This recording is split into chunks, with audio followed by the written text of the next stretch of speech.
First semi, we've got the same coming up later on, but really these are the two that are the teams to beat. Let's get into the ban phase though and see how things shake up. Pretty fair to say, Tim, we're expecting a Deimos ban coming up against Shaiko again. Deimos and Blitz? It's been, anybody? Well, the Blitz a bit of a different story, I feel. I was going to say BDS can change up what their bans are here. Leaning in towards the book here, lots of vertical destruction on this map, no surprise at all. This for me has to be Deimos. Oh, okay. I wonder what Shaiko's going to be playing on this map, Tim. That's an interesting one. Of course, Breeder has been playing the shields occasionally. Very good shield player, we know this. So Monte is going to be taken away, but it does leave the Blitz open, which is something that Handy has been using on occasion throughout the tournament. So we might just see a little bit of that. Azami being our first defender ban, no surprises there. There's pretty much as expected. But where do BDS go with the second one? It's going to be Valkyrie. Makes a lot of sense. There's a lot of verticality potential here on Nighthaven Labs, so not having those cams online might just help you avoid one or two of those nasty C4s. Before we get into things, Tim, we were listening to the crowd as the teams came walking out, and it sounded like a BDS leaning crowd. So Montreal, who are you backing for this one? Are we backing BDS? Pretty loud, Tim. I don't know what response I'm going to get for FaZe, but anybody for FaZe? I thought it might be a little bit of that. You said it yourself, though. There has to be a villain in every tournament. Every story needs a villain, and if FaZe go on to win this thing, I'm sure they won't mind playing their partners. They sorely will not mind. In fact, the last two times these teams played on a big stage like this, of course, EWC was recently, but it was actually back at the Sweden Major in 2021. They met in the quarterfinals. FaZe won 2-0. Will go on to beat Damwon Kia in a screamer of a semi, and then would sweep past NIP in the grand final to lift the trophy. It feels like BDS are once again that team standing in their way. We've got to see how things play out here on Labs. So starting things up on the top floor, BDS are on the defense. And the double electrification comp coming out here as well, trying to keep this IT wall locked up.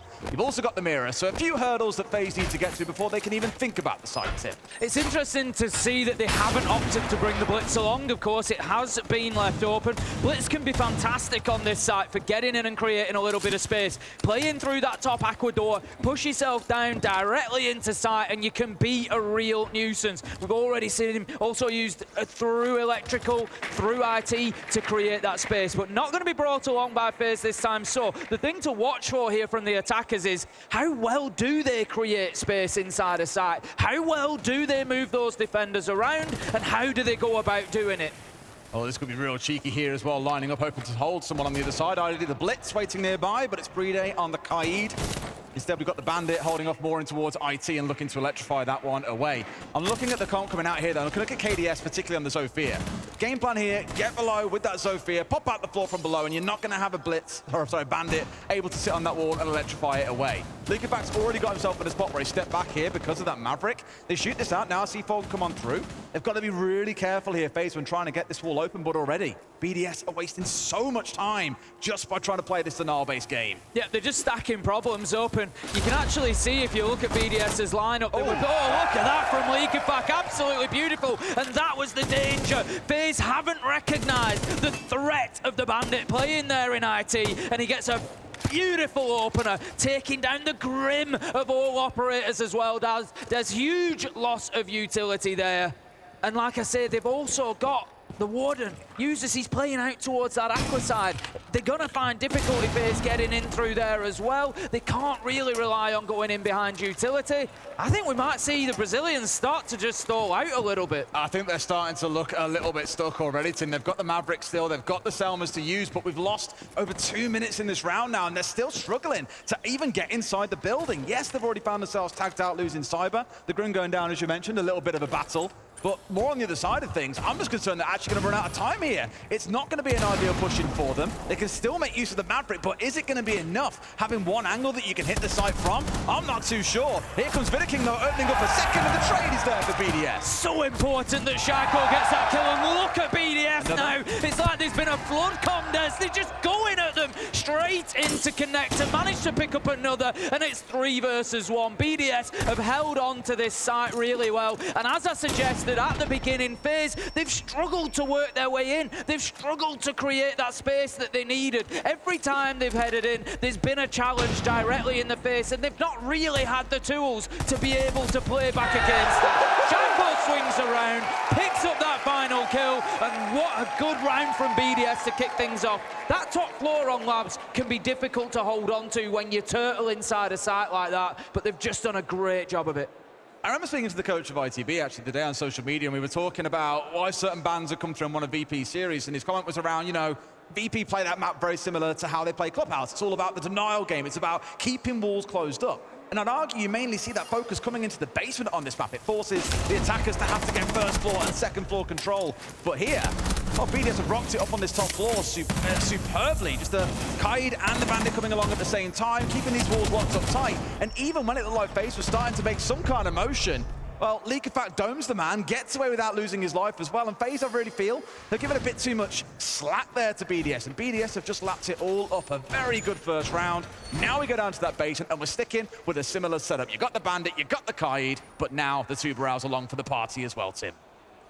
Looking on the side of the attackers, we've got a fuse being brought along by Bitter King. I don't think it will have the shield. No, going to switch away to the Ram anyway. Talk about picks, Tim. Talking about hovers, we always get stung by it. Yeah, we do. I think it would have been the AK anyway. I think it was potentially just looking, you know, fuse can be fantastic for util clearance, but instead it's going to be up to Bitter King to get into storage, to open that floor up with the Ram, to create those verticals down onto the back of the main breach wall, but also to move the defenders around site. Don't let them sit in those power positions. They're against BDS, and they're expecting that maybe they're not going to face much opposition around the map. That's not always BDS's style, but looking at it, Des, we've got Solotov up on the top floor, we've got Bride and Leaker back off site as well. BDS are pretty happy here to spread themselves around the map. I love how I still check the floor and still jump straight into a goo mine. Anything to slow him down at this point, and of course the information this brings to the side of BDS that are roaming up on that top floor is cool. Someone's starting to push in. Now's a good time for it to drop away, and they've done just that. The problem for FaZe is they're clearing off on the second floor here to start exposing the first floor. Then they've got to do exactly the same thing on the first floor to start exposing into the basement itself. So I'm a little bit nervous again about time, because when we start looking on the downstairs, these walls are probably going to stay closed. There's no Maverick on side. You've got a lot of trust going in towards the Twitch being able to get anything done here. And I just think BDS are going to be able to keep FaZe shut out again. More than likely, we can see that FaZe are just trying to find any angle they can at the minute. That's over towards the top of cargo stairs. Again, just trying to make it difficult. BDS have dropped a couple back to site now. There's 3, 4, or 5 actually. Just as I'm talking, I can see those locations changing back to basement, and everybody's heading back down. BDS are happy that they've burnt away half of the round. The wall is still closed, and right now FaZe haven't even begun to pressure them vertically, realistically into site or down any of those staircases. BDS feeling pretty comfortable at the minute. Until they get vertical control, they can't look to shoot the electrified gadgets off the main walls either to try and get those open. That's assuming they even want them open. They might not even bother, and instead just try and play in through EXO. It's a very, very common attack that you see coming out of teams, is to work in, but normally it requires a shield. Without that on side, they may find themselves quite exposed, and given BDS have got 3 C4s still sat in back pocket, I do not fancy trying to plant on default. Just going to continue droning here, FaZe, but they need to be careful of time. 45 seconds left on the clock. Still work to be done. They've got themselves storage and can start pressuring from there above those doors. It's leaning towards an EXO push. That's where we can see FaZe ahead in a couple of drop down the stairs. Now, I think they may be trying to just create a little bit of a presence on both sides, but Leak-of-Fact's got back up onto that first floor. Shaiko with a big double. FaZe do have answers, but BDS are still asking questions of them as users manages to find handy. Diffusers down will be collected, but with 18 seconds they've got to go now. And one of them has to plant, so you've basically got a 1v3 that's about to get second and a third C4s. I mentioned they had 3 to play with, and so far 2 have been thrown, 2 kills have been secured, and Bride's got the last one. So I was going to step in, but with 2 seconds on the clock, he might get a nice kill, but Bride's going to trade it back. Once again, BDS have completely outplayed FaZe, not just strategically, but in the gunfights as well. Yeah, it was really nice from BDS. Looking at the players on site, how concerned were they? How much were they forced to move around? Not very. Again, I just feel like over the last couple of rounds, FaZe haven't always had the tools for the job that they've wanted to try and push, and it's a bit of an issue for them. They need to be thinking about the utility. They need to think particularly about how they're going to disrupt BDS and how they're going to create space, because right now we've seen 2 attacks where they're just pushing from really single locations without much teeth at all. I think the big one really worth noting is that the 3 of the 4 teams that we have remaining, W7M, the one that I would call the exception, I think the 3 teams, the rest of them, lean on the slower side of gameplay in Siege. You think about Falcons, you think about SSG, you think about W7M, they like to be a little bit quicker, a little more frantic, a little more aggressive. And I think BDS have just read into that so well against FaZe, who are such a controlling and composed team. The pace that they're moving at, it does not work well when BDS can slow you down all across the map, from goo mines on the top floor, electrification downstairs, C4s to play for denial. BDS have just got a game plan in mind here, and FaZe are playing right into it. If they lose this round here, for me, it's attack timeout, and you need to change game plan because it is not working. No, absolutely, and FaZe, I'm sure, won't be too far behind that line of thinking, Des, if that's what it comes to. They're going to be looking, of course, with the third choice side to be picking it up, and then they can at least be aiming towards a 4-2 half minimum. I'm sure FaZe will still have 3-3 in mind. Just going to spot out the lesion of Solotov there. They'll be aware of his position just outside of Warehouse. But like you said, for the time being, FaZe, it's going to come down to this top floor push. Get yourself inside, get a little bit of that vertical pressure on. Fun fact for those of you at home as well, and for everyone here too, the most played operator by FaZe actually is the striker that KDS is on. We were looking at this earlier, like, why the hell does he play it so much? And I actually think BDS have also read into that, and they know they're not going to have as many big primary gadgets that help you get massive amounts of map control, things like Dokkaebi or Lion being on side. Instead, leaning into a lot of secondary utility is great for clearing parts of the map or forcing players away with those frags. But again, I think BDS have just read into that and understand, hey, they're not going to have a lot to force us to move. We can afford to hold quite aggressively here. And that's why all the gadgetry is working out so well for them. I'm just concerned that for FaZe, it means they've been outplayed here, essentially, and BDS have got their number. That air jab gets deployed.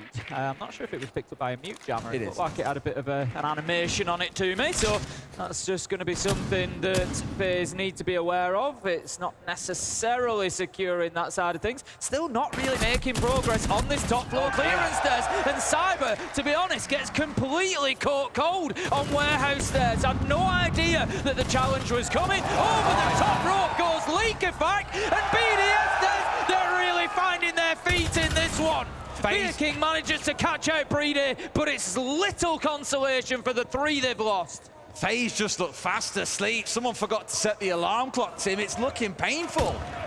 Solotov on site collects 2. They're trying to clear top floor and just completely failing to respect the players that are sat on site themselves, and they pay the price for it. They've had 3 cut down so far inside a garage, and for King, it's about to become his worst nightmare. 3 players swing at once, and BDS are up 3-0. FaZe, I think, tack timeout has to come in here because they are crumbling at the seams. Yeah, they're really struggling to get themselves into this one. Third choice site, that's where you're expecting them to do something. But again, Des, it wasn't even really kind of close. At no point were FaZe in complete control of top floor, opening up verticals, watching down into site, causing disruption. They didn't manage any of that. They just got cut down trying to get that initial map control. Getting into the map and getting some space has been a real problem for them. And you know what? They haven't played the Blitz yet. We've seen Handy bringing it throughout the tournament so far, on occasion, and it's not something that FaZe are leaning into here. I think it could potentially just give them that little bit of a focus that they need to get themselves in and to start to grab some map control away from BDS. I'm no mathematician, Tim, but 6 kills across 3 rounds for FaZe does not feel fantastic. Well, I can do the maths. It equals 0 rounds. He really did the math there, guys. Oh, you're spot on. Quick maths, quick maths, quick maths. And it doesn't seem to be getting any better. It's not like they've accelerated to getting 1 kill, 2 kill, 3 kills in the next. It's staying very decisively. This is what I was on about, by the way, a second ago. Solotov just largely unchecked, and as much as the FaZe are trying to make things happen, one thing that we started looking at recently is the trade success of so many player teams. How good are they when a player goes down at having someone nearby to trade things out? And in that round then, FaZe, because they're trying to attack 5 different parts of the map at once, there is no one to guarantee a trade for them, and they pay the price. This is it, and this is why I suggest maybe the Blitz a little bit. It seems quite disparate from FaZe. Like you say, it's broken. There's a couple here, a couple there. Something like the Blitz will give you that focus. It'll give you, you know, that's where the push is coming from. We've got utility to support him. We need guns with the Blitz, and then we can go in and try and take some space. We can force these roamers away, because BDS, they're not the heaviest of roaming teams, but they are getting these kills away from site. We're not really seeing it where, you know, all the kills are coming in directly as we're going to site. Round 2, there was a little bit of that, but otherwise, they are able to take the challenges as FaZe try to get into the map. So, again, it might create a little bit of space. Instead instead of that, they're going to bring along the Ying, which, again, I don't think is a bad idea. It's a great way, again, of creating space. Those Candelas go in, defenders have to move or they lose their lives. Compare that to what I spoke about in the previous round when BDS are aware that FaZe are playing a hell of a lot of striker of Sentry throughout this competition. They're relying on secondary utility rather than primary gadgets to get the job done and slowing them down as a result. I think a Ying is a great idea to try and get around that. Of course, the main thing you've now got to respect is the Warden on the other side. Users being sat on that. We've seen great counterplay to Warden throughout the competition, making use of things like Thatcher to disable his gadget and punish him with the flashes off the back of that. But the Ying, at the very least, as long as they're pushing the right part of the map, I think this can really help. Looking at the comp, though, it's more electrification. It's the Kaid on side, the Tuber out here to slow things down even more, and the Mirror to cause even more headaches for them. Plus, 3 more C4s to play behind. We've already seen Leakyfat dancing around here and working some magic. C4 almost gets Andy down to 15 HP, not finished off, but it's definitely going to remind FaZe that you cannot take liberties here. The smallest misstep, BDS will be taking your skull.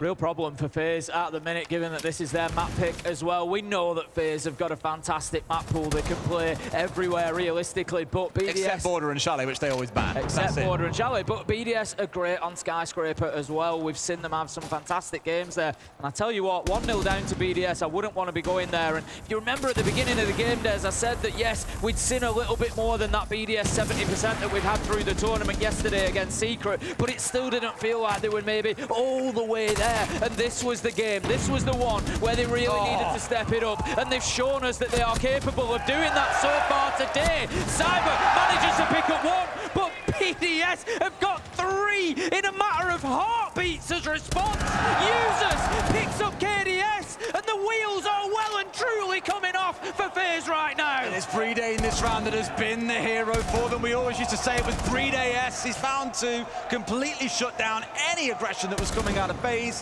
And Souls might be one of our most clutch players around the globe, Tim, but against BDS, they're unlikely to give it to you. Here, we're in a 2 versus 1 though. I know Shaiko's down on his back and, of course, can't help out too much. Nothing else at this point. It's a bit of a drone for his team where that shot came from. They now know where it's coming from. Solitair's ready and waiting. And BDS, despite the tact time up from FaZe, take a very comfortable round win. They're now up 4-0 on the defensive labs.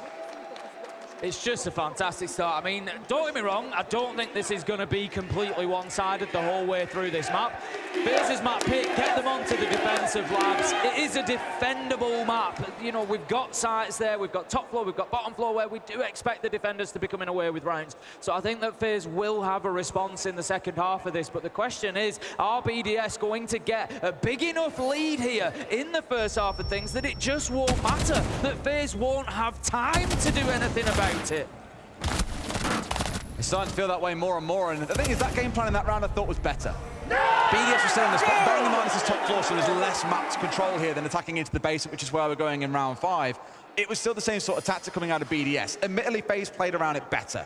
Lucky to have Handy kept alive on the Maverick when that C4 came in, 15 HP left to his name. Once they got IT dealt with, there was no second set of electrification to have to worry about. It was just a stall going on IT. And I thought their initial pushing towards Catwalk wasn't bad at all. They got the first kill pushing on through, they got the down towards Solitov. I was like, cool, they're actually getting a move on here. Problem is, that's assuming that you get past the strategical part of BDS's setup. Then you start looking at the players, and as I clocked, BDS, 2 kills in the mid-round there, just completely shut down that Catwalk push. And even with Leakyfat being caught out below, FaZe just could not catch a break. It feels like they get a few things right, and then BDS trip them up somewhere along the way. Now, one thing that I love seeing in this round, for those who have seen the recent patch notes, of course, Mozzie got buffed recently. We've seen, I think it's SSG running a lot of Mute and Mozzie. They're 2 most played defensive operators at the competition so far, and it causes a real intel blackout on the other side. There's very little information you can collect when all of these single doorways are being completely locked away from you.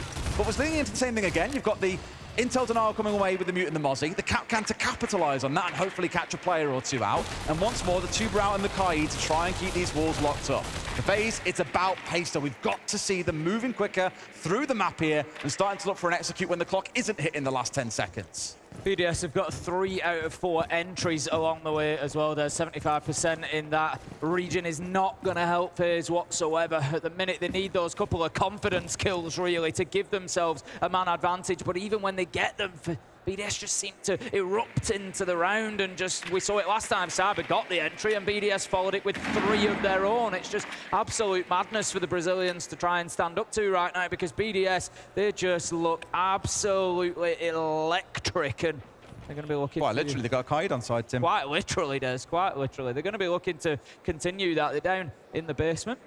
And we'll see whether FaZe can crack that nut this time. I just wanted to clock one thing. I don't think I've ever seen this before.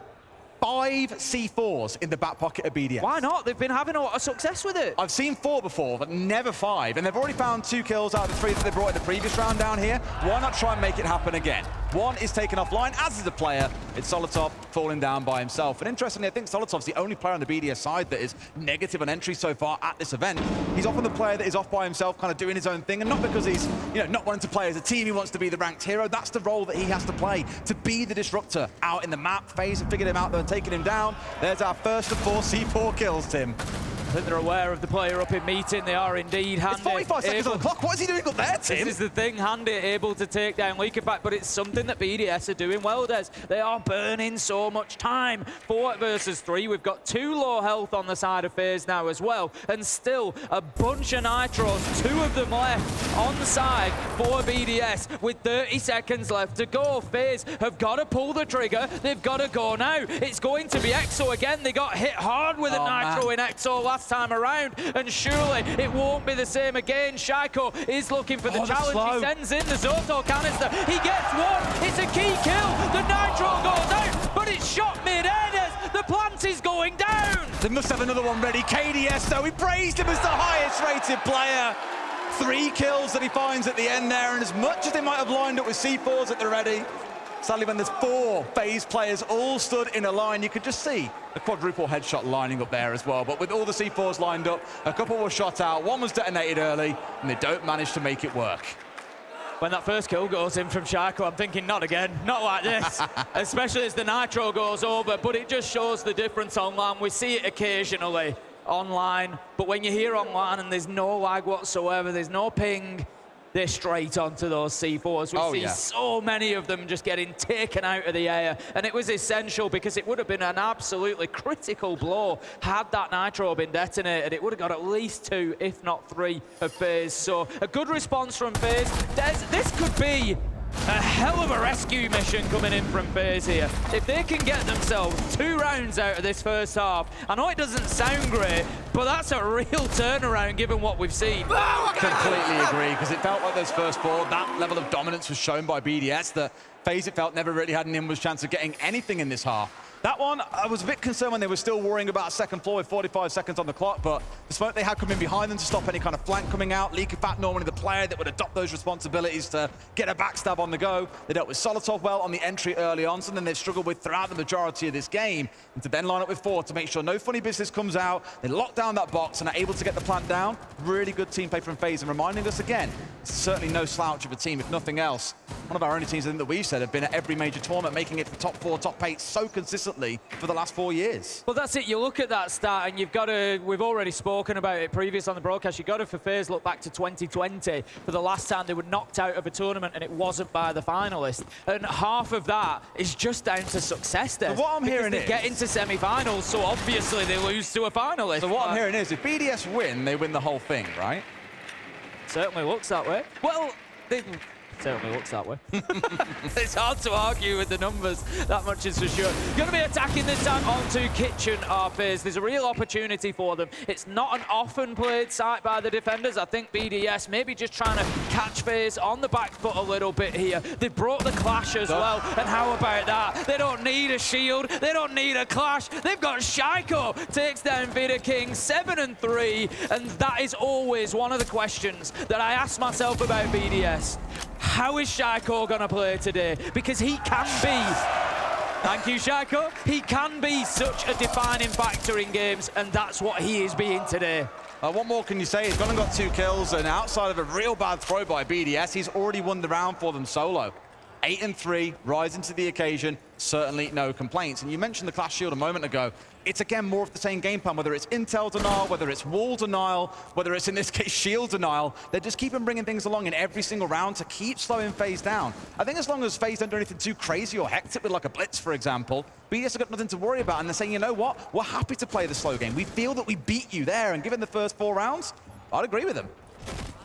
Looking on the side of FaZe, where are they up to in the attack? They have some vertical. That is good for them. They can at least push around BDS a little bit. Breeder needs to be careful on that clash, exactly where he goes to, because they're going to try to maneuver him back into sight and into their lines of sight, and they do it beautifully. There's Cyber managing to take down the shield. KDS finds Leaker back 2v2. 40 seconds left to go. This is still very much winnable for FaZe, but we see Users up above. He's retaken that vertical. They need and they cannot, and FaZe find themselves 5-1 down at the half. Yuzu's giving him the old slipperoo there as well, right to left to right. Great stuff with the use of the Zoto canister as well. Helps, gives you the indication as to when they're inside it, slows them down, they can't run away easily. It's a great way to almost guarantee yourself a kill. Now, you spoke a lot before, Tim, about the counter to Deimos, of playing the tuber out on the roam. As we mentioned, Deimos was not banned away. You are going to see Shaiko playing this operator at this competition. Despite it being banned away in so many maps against them, he's played it 24 times. Essentially every round it's available, not every single one, but almost every single round. If it's available, he will play Deimos. As we get into the game, we're going to have a look through the defender lineup that FaZe have gone for. I just want to, we've just seen it on the highlight there. That play, I know they didn't get the round, but that play to get the kill onto the clash was absolutely beautiful. They were watching it from above. They pushed from underneath of the Thatcher and just got Breeder moving back through that door. It was so well played out, but it just wasn't enough for FaZe. Having a look at the defender lineup, which is what I wanted to mention, looking at that Shaiko Deimos there is no Tubarão, there's no Mute, there's no Vigil. There is no real direct counter for FaZe. There is no real way for them to keep themselves off Deimos's radar. If Shaiko can get in underneath, he's going to be able to just battle with them from below with those scans through the soft surface. I want to talk about those first three operators on BDS's side, right? Because think about what we were talking about for FaZe after 3 rounds. They're not playing these operators that help them get ground. They're not playing a blitz. They're not playing Dokkaebi, for example. They were sticking with what they thought was going to work and ultimately paid the price for it. BDS know that FaZe are coming out here with the slow comp, with the Mirror, the Melusi, the War. In fact, all 5 of them. 1 speed, very big and slow, like playing denial on site. That is why you bring these operators along. And to their counter to that, we go fast. We've got the Deimos on side to track one out, make sure they're all back on site. The Dokkaebi when we hit site, which BDS absolutely love. 3 of their players have this operator in their top 3 most played. And, of course, Tim, a blitz. Why wouldn't you try and give that a run around as well? So I like how BDS are playing to the game before them, whereas it feels like FaZe kind of missed the memo. So I'm just looking at the positioning of the FaZe defenders, particularly thinking about that blitz. Where are we going to see that push coming from? It could be Catwalk, kind of over on Warehouse side at the minute. It could be top Aqua. At the minute, Vidaking on that Warden was off in electrical. He's not really in the right position. He's moving himself back across now, but he's the one that is going to have to front up that blitz realistically. It's really dangerous for anybody else to be challenging that. Look how much they've done. They've got Catwalk control, they've got information inside of IT and force players out of it. Half of the round has gone. This is really good progress compared to what we saw from FaZe back in that first half. Solotov is waiting for the Aqua push, Des. He's going to go straight in there. And if they don't move Vidaking over there on the Warden, they could be in serious trouble. Handy is there. Could well have Banshees inside of there. It's going to slow the blitz down. It might give him an opportunity. We see it is pinged out. He's going to take it down. Are they aware? Or this could be absolutely backbreaking for the defense. Watch for the phone call coming out of Leaker back on his player They don't card know in the he's bottom there. left corner. Once that comes out, that is when the push begins. At this point, it's still chewing through utility, another Goya being popped away, getting rid of the Banshees. So when they do say go, my God, it's going to hurt. And sure enough, Deimos track and the phone call coming in. Vidaking at the minute is still out in service. He hasn't been moved across. So this is going to be a key fight. How do they deal with this blitz? They need to find those shots. They need to find that kill to prevent the site being overrun. Out goes the smoke canister. They start pushing through. Here comes Solotov. Shaiko gets 2. It creates the chaos that was expected on the back of a smoke, on the back of a blitz. And Warden was nowhere to be seen. The plant is going down.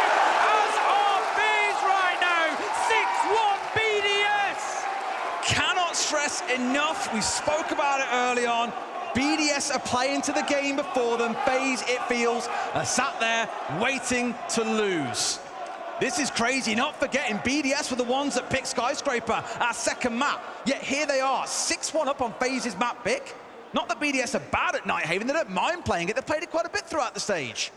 But FaZe don't look like a team that have come in prepared today, ready to deal with BDS's Nighthaven labs. I feel like we spoke about it on the attack days. There was points where I didn't feel like FaZe necessarily had all the tools for the job. You picked up on it coming into that round. FaZe were not playing Dokkaebi, they were not playing Blitz, they were not playing these operators that would create space for them.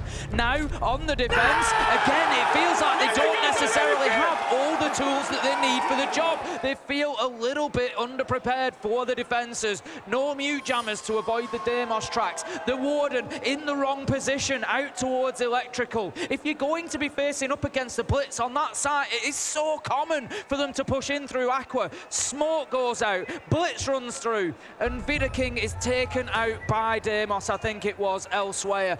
It's just a real problem at the minute for FaZe, having the right tools, the right utility in the right place at the right time. They just don't seem to be able to get that done. I pulled back up all the operators that we saw BDS play across the last 2 times that they've played this map over the last couple of months, and sure enough, all that we saw in that first half, outside of the Azami, of course, because she's banned, exactly what they play very, very frequently. And even on the attacking side, we're used to seeing Dokkaebi, we're used to seeing things like Maverick being brought along. You know that Shaiko's going to be on the Deimos, and everyone knows that Solotov absolutely adores playing Twitch.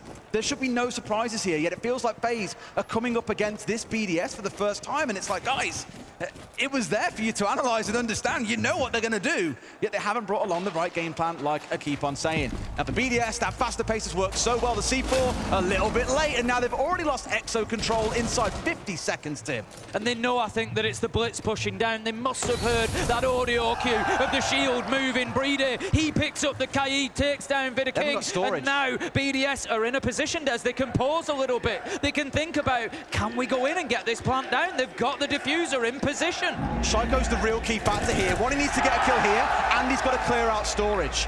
Right now, they cannot afford to go in for this plant without killing someone on the vertical, and like that, KDS is that player. He's managed to get rid of one already. Breede's going down. Plant's trying to go on through. The track is here as well, but they can't get him on the reverse. This is much better from FaZe. They're starting to hold on here. They're starting to win those battles around the map and just give BDS pause for thought. They have to step back. The diffuser is now down in no man's land. Solotov, however, picks up souls. 3v2, 3v1. Liquefact picks up another. KDS, it's up to you.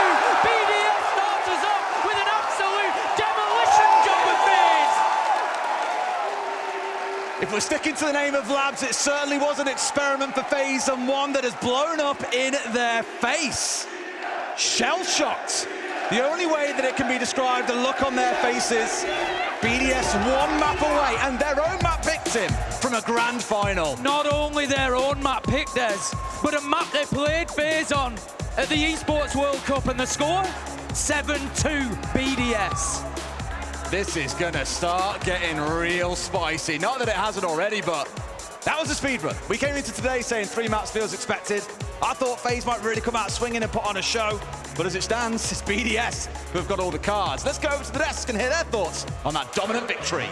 Look, FaZe may well not be putting on a show, but BDS certainly are, and the crowd are here for it in Montreal. What a matchup. I'm going to ask you a very simple question. Are BDS the masters of baiting? Wow, they definitely have been. I mean, the strength to BDS's Nighthaven Labs, which is BDS's second worst map statistically, so obviously they prepared the map for a moment like this to take it out against a team that thought they were going to be weak. And obviously, their showing was so strong. And the reason why it was so strong was because of their defenses. The way that they play defenses every single time, you could see it in real time when there's an attacker that enters the building. All 5 members of BDS are slowly creeping to make sure that they're always going for the gunfight and getting a trade. More often than not, they were shutting it down, but whenever something didn't work out for that first pick, there was 1, 2, 3 people there. Well, we actually have a perfect clip to describe that. Leo, take it away. Looks like from their POV, when they're defending here on the round 3, the garage bomb side. As you can see, as always, you're gonna have Breede and Bandit, Mira here, defending the top floor. What they want to keep control of is Catwalk. So Cyber is going to come and challenge that. And as you can see, he's just air jabbed off the Mira. I want you to pay attention at what support is coming now. Solotov from downstairs, now that he knows someone is in the stairs, can go and help Liquefac by picking that Nomad player, which in turn helps Liquefac remain in the catwalk position, and in turn helps Solotov on his own, because Solotov is getting pressured from garage door frame, from garage breach. Now, Liquefac by upstairs can go and challenge that, but the only reason he can do that is because Shaiko sends that C4 in that bomb site window to buy him time and then get that pick on his own, and at this point, Solotov can focus solely on that doorframe player and remove him. We've went from a 5v5 to a 5v1 in the span of a few seconds, and every single time a BDS player is helping his teammate to achieve that goal in a 2v1 or 3v1 situation. We're now left with Vitaking by himself, and even then, take a look at the setup from BDS. It's a four-way pinch once again. Every single time they're playing as a team, and it shows here. Vitaking has no issue. He's gonna get killed. There's nothing he can do about it. Now, BDS is just one map away from the grand final. Skyscraper is coming after a short break.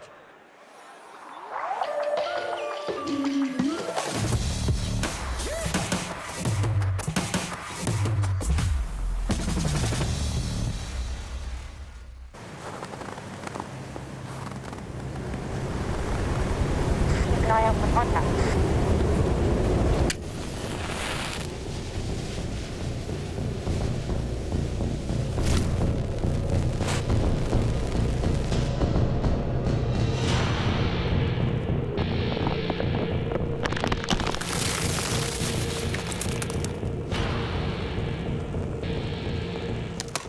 Available now.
Tap, tap, yeah, I want that. No lines, I don't cut back. Sweet, salty, and all that. Let loose, come get that. Can you play that back, back, back? Can you run that back, back, back? I'm trying to play that back, back, back. I want that. Tap, tap, let's go, let's go. Tap, tap, let's go, let's go. Tap, tap, let's go, let's go. Right here, can you feel it? Let's go. Tap, tap, let's go, let's go. Tap, tap, let's go, let's go. Tap, tap, let's go, let's go. Right here, can you feel that? Ooh, you feel that? Ooh, the real back. Ooh, I'm still that. Ooh, you catch that? Ooh, I guess that. The best back. Yeah, yeah. 30,000 up, I'm a pilot. Might jump out if I'm wildin'. Catch my flow, I'm so stylish. Tap, tap, real smooth. Can you play that back, back, back? Can you run that back, back, back? I'm trying to play that back, back, back. I want that. Tap, tap, let's go, let's go. Tap, tap, let's go, let's go. Tap, tap, let's go, let's go. Right here, can you feel? Let's go.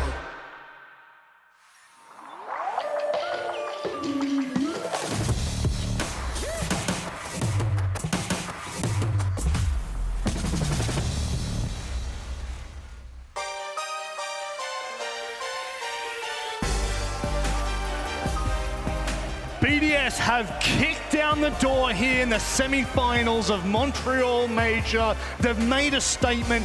FaZe's tournament line is on the brink of destruction. Welcome back to the desk. I'm joined once again by Leo and FaZe. A very interesting matchup that unfortunately skewed way too heavily in the favor of the Europeans here, Leo. A defensive-sided map that was never in question for BDS. We now turn to Skyscraper. What are the chances we see FaZe bring this back? You know what, I'm looking at FaZe right now. They will start defense side on the most defender-sided map in the meta, and they're the best defending team in the world. This is the prime opportunity to get back in that match. You completely reset after that match, and you go straight into Skyscraper, and you're looking for that big 4-2-5-1 mark. Yeah, they absolutely need like a 4-2-5-1. If it's just a 3-3 split, I would be stressed out. Obviously, this is BDS's best map. Now, the issues that FaZe were faced with on Labs is the fact that we haven't seen BDS defend it. So if you're an IGL, if you're trying to strat against BDS, it's very difficult when you're completely blind to what utility you're going to be seeing, what players are going to be, what they're going to be throwing at you, and so it's very difficult to IGL against that. Now, going into Skyscraper, we have seen BDS play that a little more, so you have a little bit more info to go on, so hopefully that gives you a better start, especially, again, with starting on defense. Yeah, for me, it's a completely different story. Skyscraper has been shown a lot by BDS. Already in that grand final to get that European crown, and yesterday they went all 12 rounds against Secret. You have plenty of opportunities to see how they attack and defend this map, so surely you have prepped it. Leo, you had FaZe as the favorites coming into this one. You backed them in the pre-show. What do they have to do to turn this around? Clearly, I mean, that defense side is the key here. Yep. They have 6 rounds to get back in that matchup. Let me tell you, the way BDS have been attacking that map is stellar, but the way they've been defending it is even better. If you don't get that defensive rounds early in the start, I don't know where they will be. Honestly, this could go very quickly to a 2-0. Yeah, it could, especially if you are slow to get those defensive round wins. Skyscraper is so defender-sided because it's so limiting in the way that you play. If BDS is able to get a 3-3 split like we talked about, once they swap sides, I don't know, we haven't really been seeing that much entry potential from FaZe. The only round that they won in Labs was off of a big KDS clutch, being able to cover the diffuser as it went down. That's not what you're gonna be seeing in Skyscraper. You have to see hard entries to be able to win attacks on Sky. Montreal, I hope you are ready for this one. FaZe's tournament is on the line as BDS take them to Skyscraper. My God, we'll get there eventually, but we're going to leave you in the capable hands of Ace and Dez. BD8, Tim. Where does that come from, Rob? Where's he counting the 8 from? How many rounds he expects this one to last as well? Another 7-1 could be on the table. It was a speed run on our previous map, and it could, prove out to be the same. By the way, big shout out to the cosplayers here. We've got a lot of stickers during the break, and come over and see them. They've got loads to hand out if you are here in the venue. For now, though, there is a second map ready and waiting to break down. It is Skyscraper. It is BDS's map pick. There's a lot to look forward to. That's the big question nowadays. Can FaZe recover? Can FaZe come back after what can only be described as an absolute beat in there, really, on Labs? It's been so tough for them. We did have someone ring over a card of a line that we could say that we said we can't really say that one.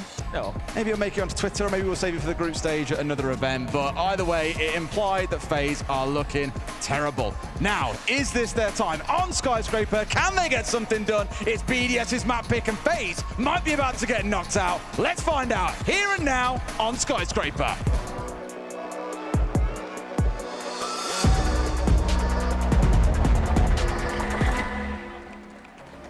Let's get into this one then. Could this be FaZe whimpering out of the tournament, Des? So far, that is the first map that they have lost here in Montreal. So we have absolutely nothing to go on to give us any idea of how, as a team, they're going to respond to that. Nope.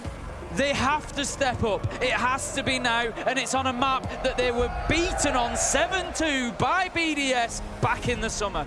We're going to see the Monty ban come in to begin with, FaZe taking away one of those shields. I really would have liked to have seen them. I mean, double shield ban's never a bad thing. Hey, chip the double shield ban. But for me, it's more about the fact that Deimos still stands. Like, although we only saw a couple of attacks coming out of BDS, the Dokkaebi and the Deimos combo, it is horrific. And I spoke about this so many times, I'll talk about it until I'm dead, I swear. But BDS love playing Dokkaebi and playing Deimos. You give them as a pairing, they cover for each other's weaknesses. In the sense, for Deimos, he gets a track on, he only tracks one operator on the other side. You have the Dokkaebi on side, well, guess what? Anyone nearby is also getting called. So Deimos is not walking in blind. He can hear what's going on around him at the same time. It does cover for that weakness. Whereas the Dokkaebi, sure, the sound is one thing, but having the live track, well, when it's in the hands of someone like Shaiko, you know exactly what to expect. And sure enough here, in the first round, both those two operators are being hovered over.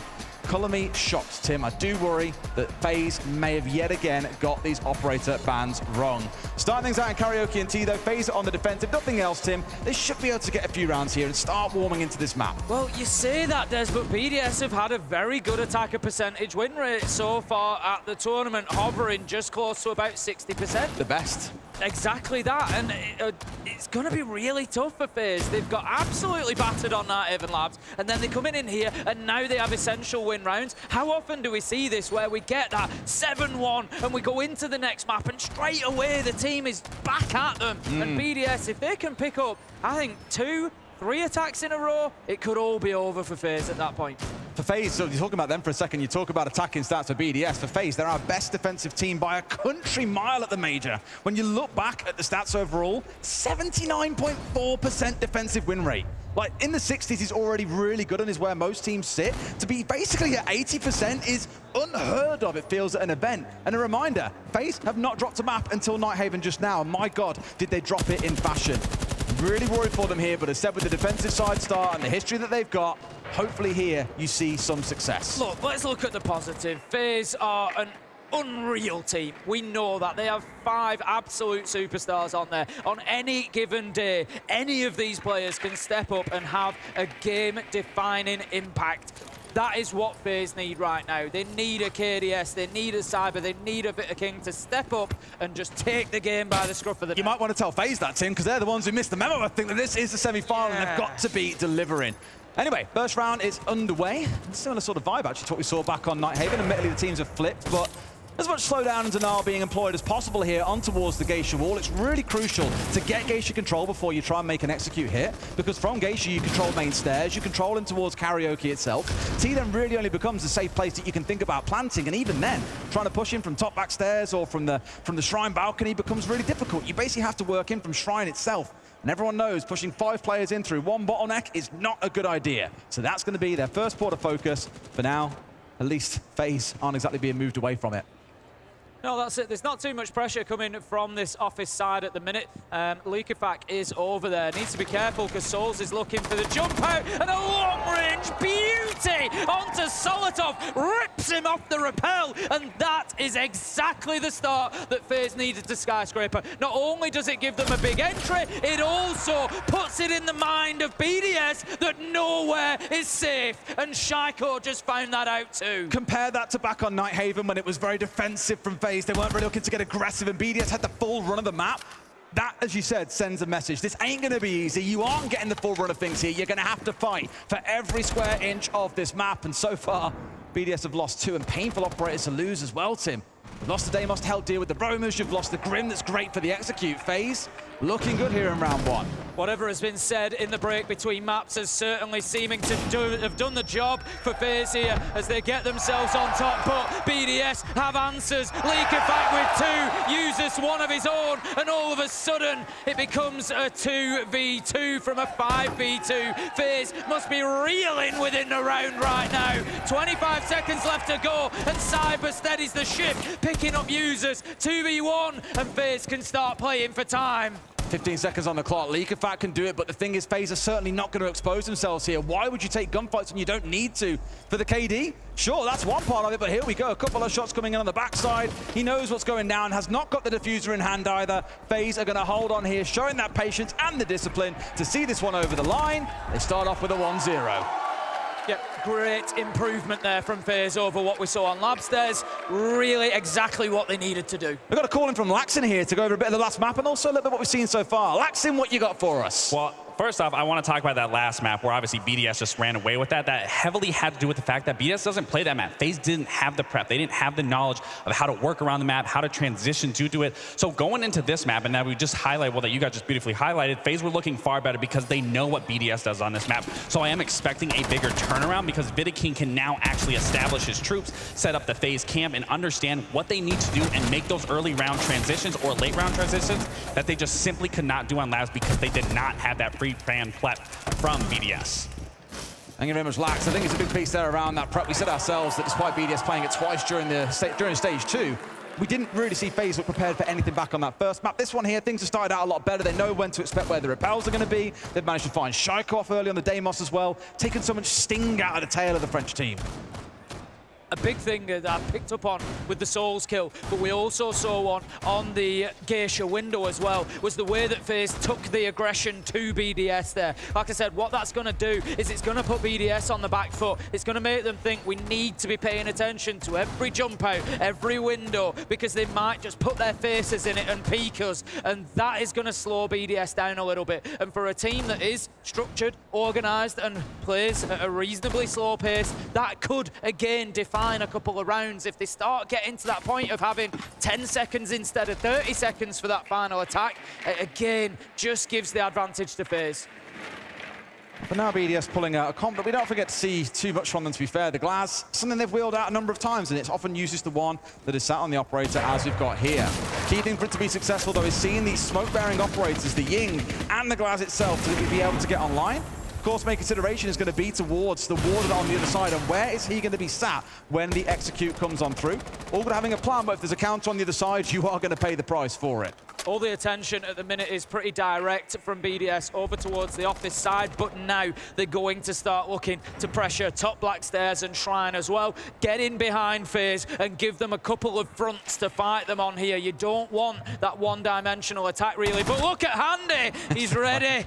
And we just all get baited a little bit by the Gemini. This is one of those spots on this map that you could call Shaiko spot. He always plays Shrine Window when they're looking to try and make this execute work out. Normally it's something like the Nomad, but here on the Iana, it means that he can give himself a lot of information. When Iana first actually came out, Shaiko played the living death out of this operator because, as said, you have the 2 drones, you have the Gemini, you can get so much info and so much done all by yourself.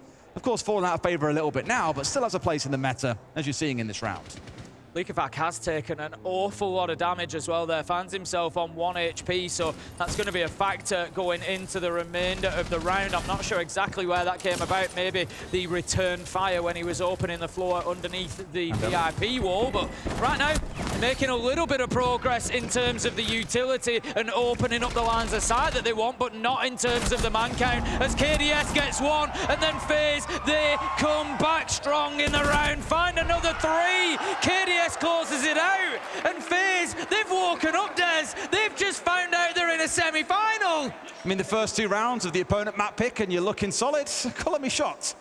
It's scary how often this happens that you'll see teams pick their map, then lose it, then go to the opponent's map and win it, and then it relies on that best of 3 being a thing. Admittedly, this major, not so much. We've had a lot of 2-0s, but this could yet prove to be one of those 3-map series that requires us seeing all the way till that final round of the 3rd map to see who walks away the winner. And it feels like, because of the occasion, BDS versus FaZe, it deserves it. But with a single kill in that round, it was a trade that came in on their pushing towards Shrine. Outside of that, everything just went the way of FaZe, and BDS didn't even look competitive. Feels like an absolute reverse of fortunes to what we saw at the start of Nighthaven Labs. Yeah, FaZe were well ready for everything that BDS threw at them there. Very, very well done. So we move into round 3. FaZe continue their defense. It's going to be down in Kitchen Barbecue. So we would expect to see, again, a top floor presence from FaZe, particularly wanting to hold on to Geisha, Karaoke, T, that side of the top floor. It's kind of similar to a Karaoke T attack, really, except you've got that extra step of needing to get downstairs to put the diffuser on the ground. But for the time being, BDS will have to almost certainly focus towards that top floor a little bit, because if you try to go direct into site, you can get caught out by those verticals up above. We have seen teams occasionally just go straight in through that kitchen window and try to catch defenders on the hop a little bit, but I don't think that'll be the case from BDS. No, I mean, again, for me, you're seeing this comp come out with the Dokkaebi on side and the Deimos. I spoke a lot about this during the ban phase. These two work so well together, and it's something BDS employ to the absolute death. Outside of that, it's making sure that the movement's restricted with things like the Nomad coming in here, as well as you might expect, is the vertical destruction coming along for Solotov on the Buck. On the other side for FaZe, often roaming up towards that top floor is paramount for this site. You can't concede it for free. You need to have at least some challenge coming up there. And as you can see, there's 3 players up here on the second floor. That's what BDS have got to worry about clearing out first before they can even start thinking about the site downstairs. Geisha wall will be opened, a great first step for BDS, just going to make it a little bit more difficult for Handy, I think it is, that's inside of there on the Warden. Perfect operator to try and keep hold of a critical space like that. It's going to make it more difficult for BDS to move him. Cyber picks up Solotov. He's been a little bit quiet through stage 2 and the tournament itself a little bit, Cyber, but really stepping up here on Skyscraper, putting up some numbers, trying to rise from the middle of the pack to the top, and another great entry for FaZe. And struggling here to find any reaction is the problem, BDS, and they're kind of suffering from the same thing that FaZe did back on Labs. You're trying to push in so many sides of the map all at once that when you lose a player, there's no one around to secure the trade for your team. We saw it a bit in the last round with the Shrine step in, but that was really all they had going for them. And I'm just concerned at this point, they're going to struggle to get anything back on the other side. Shaiko down to 26 HP as he catches a few stray bullets. It's looking rough once again for BDS, so they have still got a lot of the round to play with. Yeah, Vittaking is holding Shaiko back absolutely brilliantly here. We keep seeing those tracks come in onto Vittaking, but it doesn't matter because he can just stay behind his utility. He can just stay lower down those black stairs, and he's keeping himself out of danger away from the Deimos. And Shaiko has not really had any impact. Brede does manage to take out Handy. That's a big one. It frees up Geisha potentially, but it's whether BDS can actually move in, whether they've still got the manpower to take that space.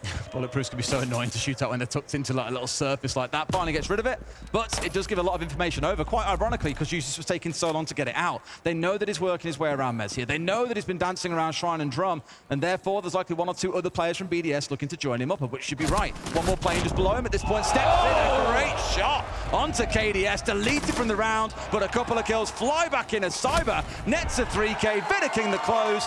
FaZe are up 3-0, and I think BDS, Tim, they've got to hit the brakes here and have a conversation about this, because this game is running quickly out of hand. Yeah, they really need to be thinking about that. Like you say, on a defensive Skyscraper, you expect a 4-2. You need to be taking those 2 top floor sites, which FaZe have done, but they've now picked up that 3rd choice site. And having done that, it does exactly as you suggested, Des. It brings in that BDS tactical timeout. They need something to disrupt the momentum of FaZe right now, because honestly, FaZe look like a different team to the one that we saw on Nighthaven Labs. They did, and part of this is going to be being on the defensive side. I think like BDS had that momentum from the first half of Labs to carry on rolling on through, and they looked so well prepped for the setups that were coming out of FaZe, whereas now it feels like the reverse, where BDS are just getting sideswiped by everything FaZe are doing. In some cases, 2 or 3 players in a round are dying to players they simply aren't aware of on the side of FaZe, which feels weird when you know that it was BDS's map pick. The real big question for me now comes, though, in the second quarter of the game. BDS have had attack timeout. They've seen each site once. They know roughly what to expect. FaZe will not play exactly the same strat again. That is just a suicide mission. It's a great way to open things up and let BDS back into the game by countering what they've seen before. Which is why, really, I imagine the coaches are getting involved here, and it's more about what are the fundamentals that are missing here. Are we not talking enough? All right, is our droning poor? Let's focus on those and course correct that for our next 3 rounds, because for BDS, if they can get 2 attacks here, they'll feel pretty good about it. The big problem is you're going through 2 primary sites, and then you've got the off-site. As it stands, it feels like FaZe will move towards a 5-1, an exact mirror of what we saw back on Labs. We just see through the replays, though, there's their FaZe just looking back to their sort of electric best, really, picking up absolutely beautiful kills. That one from Souls, such a long angle, and FaZe in complete control at the minute. That is the only way to describe the way that things are going on Skyscraper. They're going to take us back to what was their first choice site. It's Karaoke Tea. I think from here, FaZe just rinse and repeat. No need to change much because, in all honesty, BDS at no point have felt close to having an opportunity to put the diffuser down, to winning a round on kills. It has all been FaZe. You know me, Tim. I'm a big fan of that operator in the bottom left corner of your screen. Solotov on the Capital. Just think he brings so much to the game. Normally a Gon 6 in the secondary. Here he's instead got the pistol there to hand. Brings along Heartbreach gadgets, has fire, smoke, a decent gun, his 3-speed. Genuinely brings so much. Who cares about what you bring along, though, when a Deimos can do that? Vidaking just snapped out of the game. And the crucial one, Tim, that was the Warden that's gone. So now those smokes that start coming online from things like the Capital, immediately way more effective. Yeah, exactly. That really starts to put a little bit of pressure on the defense. How do you hold on to that Black Stairs area now? Because you've lost your player there, you've lost your utility that you were relying on to do that, and just getting caught out, that's unforgivable, really. He wasn't even ready for the gunfight. No. He had the drone down, he was like, check door, oh cool, someone there. Hit fire, ADS at the same time, guy dies, too easy. It is Shaiko after all, and I don't think he needs much hyping up, Tim. I think we all know what he's more than capable of doing. Next step for BDSN is going to be taking control of Geisha. They've dealt with top Black Stairs, and they do that beautifully. Solotov on the Capitao, picks up handy, but also, as you said, Des, he brings so much utility, so self-sufficient, and the Claymore did the job. Shaiko to pick up KDS, and it's all up to Souls right now. He gets one on the jump out, but it's likely to be the last. The plant is going down. Breeder is going to stick that, and Souls, he's got to somehow get a 1v4 going. With a live track on him from Shaiko. You know the hunter has become the hunted here. He's tracking you down, coming up nice and close on the doorway as well. And Shaiko ain't going to lose those ones. That is one of those 2 rounds, Tim, that I really feel they need in this half.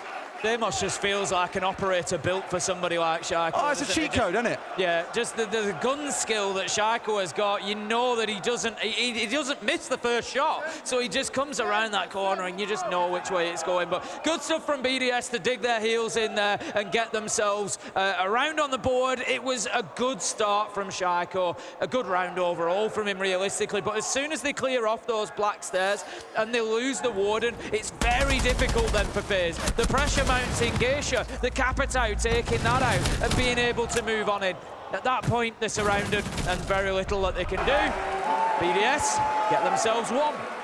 I want to say it was Kangaroo Kenny who once made a video about what makes Shaiko so good, and everyone's like, well, duh, he just hits shots. But he was like, no, if you actually pause and look at the way that he peaks and the way that he moves in gunfights, it's what makes him so good. And for the second time here, we've seen him swinging into gunfire and still winning. He did exactly the same back on Catwalk on Labs when he swung it on towards the doorway and won that gunfight as well. I'm just like, it's scary that someone has the confidence to be able to swing into gunfire, not get hit, and still secure the kill on the first bullet.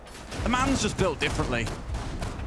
It's all about, like you say, his movement and his timing there. He just crouches as he comes for that swing. So he's just altering. He's looking at where are the tracers, what height is Souls taking this gunfight at? I'm gonna dip in underneath it. And he just does everything, and it's, I'm sure for him, probably subconscious at this point, but he does everything to give himself those fractional advantages that make the difference. I love this setup coming out of FaZe, by the way. We saw it played back in Japan in Stage 1 a few times. I believe it was by whatever team Salty was on at the time, Exist, I think it was. And the counter to it that other teams brought along was to run a shield in front of it, normally a Monty. Of course, that's not an option here, but it just gives you really good control towards the Karaoke and T side of the map, and it becomes a bit of a nuisance to try and take away. You've got something like a Blitz on side, you can do it, and Ash, of course, can help you out as well, but it means that if the attackers try and work their way in from Karaoke and T side with the mirror window on gold, they know everything that you're doing on the defensive side, and it becomes a real headache. BDS, however, have said, well, cool, forget about the mirror window. All our focus is directly in towards site itself, and they're starting to get a bit of a surround on here, worrying about things like the breach, getting VIP wall opened up. Display window, of course, will also have a player sat on it, waiting to apply pressure. They're not worrying about that other part of the map because why would they? Cyber just taking the quick peek. He knows that there's one down at the end. I'm not sure he's going to go for the challenge just yet. He's waiting for his moment. BDS should be ready for it, and I believe they are at the minute, watching that line of sight, because FaZe have kept punishing them like this. They've kept going out of windows. They've kept taking those aggressive angles on and finding kills, so BDS cannot allow themselves to keep getting punished. Leakyfact, he is going to be punished, and again, it's an aggressive peak. Soul stepping up and ripping him off the rappel. Great stuff from FaZe, but Solotov has an answer with one of his own. And really trying to box them in by getting all of this soft wall opened up. It gives you full coverage in towards site itself. He's playing on bomb chassis. You get pressure coming in from display window. It starts to feel very restrictive inside of site for FaZe, but Souls, he's built to last under pressure, Tim. He's a diamond. Stepping out and getting that first one, not bad. However, he did see the one coming back in. Now, Shaiko is working into this mirror window, and this is what I was a bit worried about. You can get really stuck here if you're not too careful, but it looks like FaZe have dropped away from it. Well, this shows you one of the problems with Deimos. Can't get in. Because everybody else for BDS is over on that office side. Shaiko's kind of working on a backstab, but as soon as he uses that track, it tells FaZe exactly where he is, so then they can front up for the fight and just keep Shaiko in the cold. But to be honest, nobody ever really keeps Shaiko in the cold. KDS is there for the trade on Shrine window though, and the backstab has fallen apart. It's not been successful. KDS. Another 2 for KDS, and FaZe close out a great defense there. And like I say, BDS, they kind of gave away the game plan by using that Deimos strike. It was much more balanced, I think, from both teams, to be fair. Like, BDS had some of the right ideas. Shaiko distracting 2 players up towards Shrine, so it was a 4v3 on site. Problem is, Souls hits a little bit of a god shot onto Leakyfact on the reverse, and it's rare that you see Leakyfact getting picked up like that. Paid the price for it, and FaZe are up 4-1. History really does have a tendency to repeat itself, and look at that, just so ready for it as well. Didn't have to see the shot to know what came next. And that was the trade that was secured onto Shaiko from KDS, who once again is having a brilliant map. 5-3, finds himself at after a pretty good performance back on Labs, despite his team getting absolutely smoked. I'd almost say the same of BDS in the last couple of rounds, as I said about FaZe on Nighthaven. It feels a couple of times like they've maybe just not had the tools for the job. They should have known that they were going to be playing into a mirror if they wanted to push from T and Karaoke. That should have been identified during the prep phase, potentially. The mirror's on side, it's a possibility that that is going to be played, so we need something to deal with it, and they just didn't really have that. I think Shaiko droned it out quite early, but I think their intent was, we'll just work around it, we'll ignore it, we'll push him from Shrine. And to be fair to Shaiko, he did get the 1 kill, it's just that KDS was on that mirror window, ready for the trade, and shows again why that mirror window can be so difficult to deal with at the best of times. Here we go, Karaoke and T for our last defensive round of the half. Rather than going towards that offsite of barbecue and kitchen, going to repeat where things started in round 1 and round 4. Of course, didn't win it a couple of rounds ago, which means it is open and available for FaZe to play once again. Seeing that Capitao here, as I spoke about a couple of times, alongside the Grim that I absolutely love, really helps take so much control of certain parts of the map when an execute comes on through, when you want to force defenders back. Thing is though, Tim, I've seen quite a few teams really struggle to break the Black Stairs hold here, and given there's already a player set on it with a shield in front of their face, BDS, that's kind of call number 1. You need to get rid of that backstairs player. Well, this is it. FaZe have learned their lesson. Last time, Vitter King pushed up onto that door. Shaiko took him down, and it was all too easy for BDS to clear it. This time, he's going to be growing roots on Blackstairs. He's not going to move anywhere whatsoever. You know his feet are going to be absolutely rooted to the ground behind that shield to keep himself safe and to just burn as much time as possible. With it being the Warden, it'll be very difficult to deal with. KDS somehow managing to get the melee kill onto Shaiko, and I think BDS maybe just going in with a lack of intel. Well, he naded out the shield, and I believe he thought that would then open things up where Vitter King would step back, be at risk about being swung on, tried to go aggressive, and well, it's KDS on the other side, right? You very rarely see these things being left too easily for him. Leakyfact's got him behind though, and KDS has been picked apart here. That's a bit unfortunate, but like most of the other rounds, it is FaZe that are getting the better of BDS in these gunfights. Leakyfact now being pinched from 2 different sides, uses opening things up, Leakyfact into another. Is this that second attacking round they need, Tim?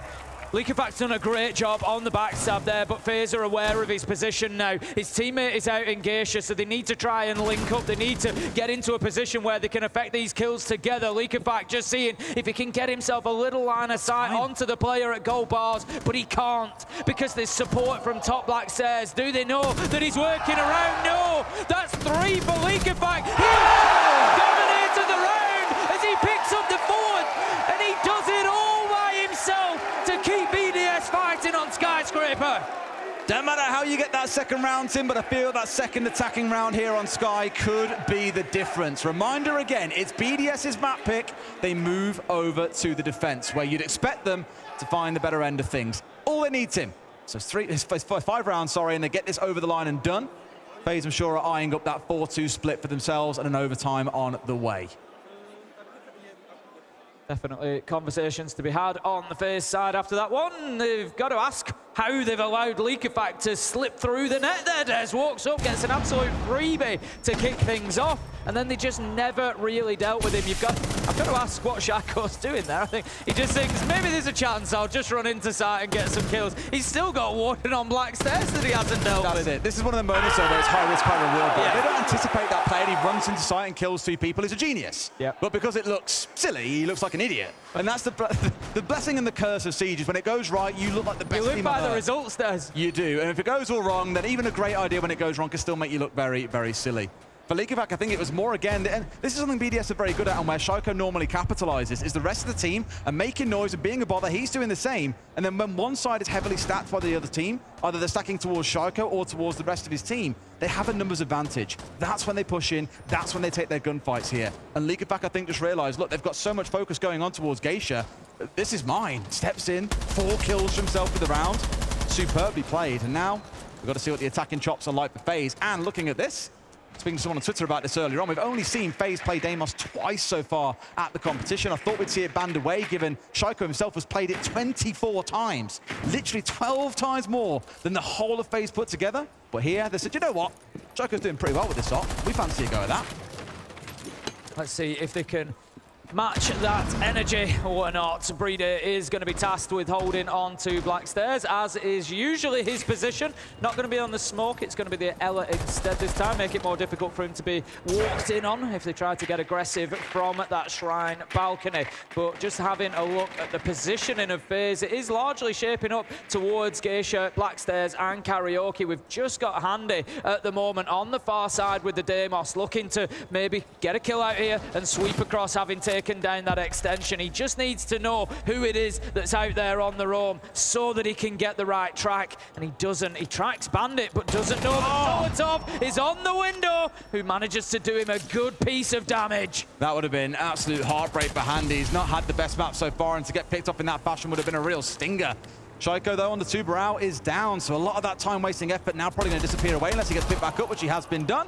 Play pigeon shooting for Cyber, taking out the C4. Still, all 10 players in the server, and there's our first Solotov to find Cyber. Yep, easy for BDS. Solotov's been doing a great job out there on the extension, just making a nuisance of himself. He's still locked in there. He's still going to battle with Handy, but before that, the question is, can Breeder hold on if Vita King tries to push in here? He's just waiting for that Gashmot mine to wear off, but no, perfectly timed from Breeder, and he goes to the secondary desk before he takes him down with a headshot. Solotov manages to find Handy. He wins that long-running battle that's been going on with the Deimos, holding down Office and Exhibition. BDS looking comfortable right now. Do they know? Oh, they do seem to know about it as well. KDS has got into Geisha box here. Not so ideal for them. Souls had also found one more, making a second. A 5v2 becomes a 2v2. Surely, BDS don't give this one away. Yuzus agrees with that. Souls all by himself here with 20 seconds to go to make this happen, and he can't get underneath the Geisha single wall.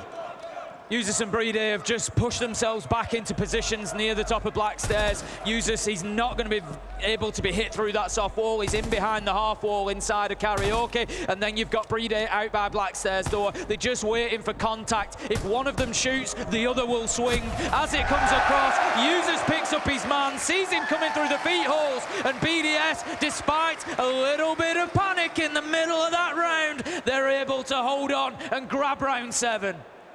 Well, you have those footholes on that site as well. Someone running down that hallway. You've got no chance of being able to shoot back. They can see you because they're further away from the wall. 100% aware of where he's heading towards, and it's an easy closeout kill. Very almost a bottle coming out of BDS, though it shows maybe this ain't going to be as straightforward as they'd hope here in the defensive half. FaZe for now still up 4-3.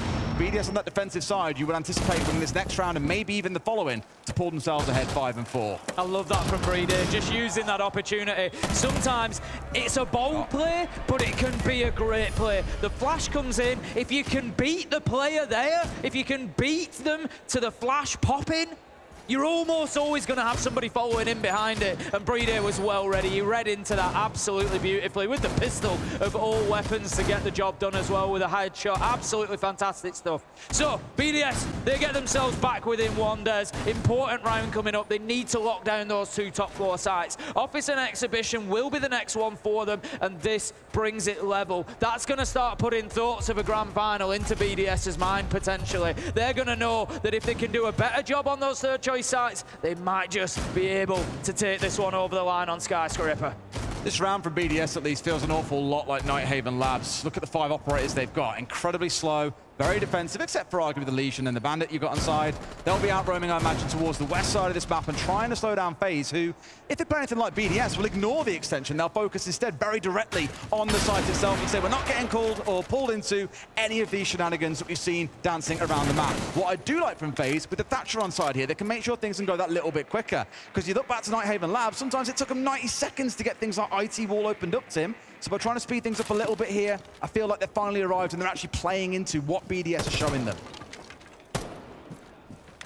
Early attention being paid towards those potential peaks. FaZe not wanting to suffer to any BDS aggression. Straight away opening that minibar wall as well, just to make it a little bit more difficult for BDS to play in that position comfortably behind that mirror window particularly. The Tuberhouse auto canister does come out to prevent that breach for the time being. We also see Souls managing to pick up a bandit trick on the Geisha wall. That could be big. It's going to allow him to stay in position. Almost get rid of Leakifak as well, who's down to about 30 HP. I think if nothing else, it's that holdout towards the Geisha side of things that will slow FaZe down and they're push in, but by the looks of it, Tim, they've said forget about it. Focus on the sides instead. 3 of them over here now. 1 looking in towards Terrace. They're all lined up on this south side, and Leakifak just domes Souls through the breach. Bit of a reverse. It was Souls who actually found Leakifak on the rappel in that exact position last time around. Still a lot of concern from Handy about that mirror window, but there's not actually anybody playing in behind it, so it's just beautiful pressure, phantom pressure from BDS that's wasting time. Users pops up, takes down Cyber. That just trades out. Vita King managing to pick up Shaiko. 4 versus 3 in favor. 3 versus 3, sorry, in the round. BDS just looking to now take up this position on the mirror window, but Handy has been aware of it all along and gets an absolute beauty of a spray down the side of it to give FaZe the advantage. 3v2. 45 seconds left to go. The attackers have got time here, Des. I'm really surprised that mirror's still intact. Like, you've got an Ash on side to help deal with that, but for the most part, they've ignored it. Baits out the swing, and Vita King, he's been here 1,000,001 times before. Tim BDS has got it all to do now. A C4 in hand, but not aware of the player sat on his terrace door. FaZe gets another round on the board, up to 5 and 3. Are they going to stay ahead of BDS, Tim?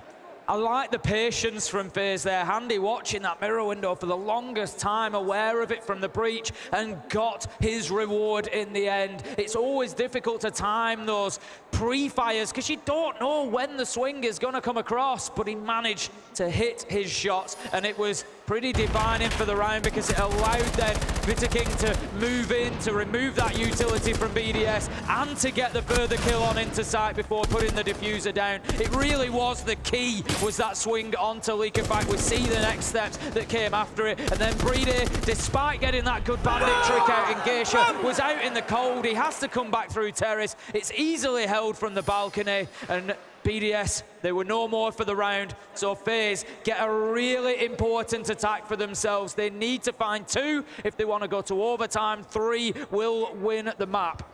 They're going to keep battling. It's 5-3. Big one for me is that they've won this attack on the 2nd time of asking, right? Yep. That's the real changeover, whereas a BDS, if you recall, it was 3-4 rounds in a row. They struggled to get themselves on the board. They had to take attack time out early, whereas FaZe have kind of broken that mold. They've got it at the 1st time of asking on the exhibition site attack. BDS move over towards defending on this downstairs in barbecue and kitchen. Question is, what's for dinner? Is it them or is it FaZe?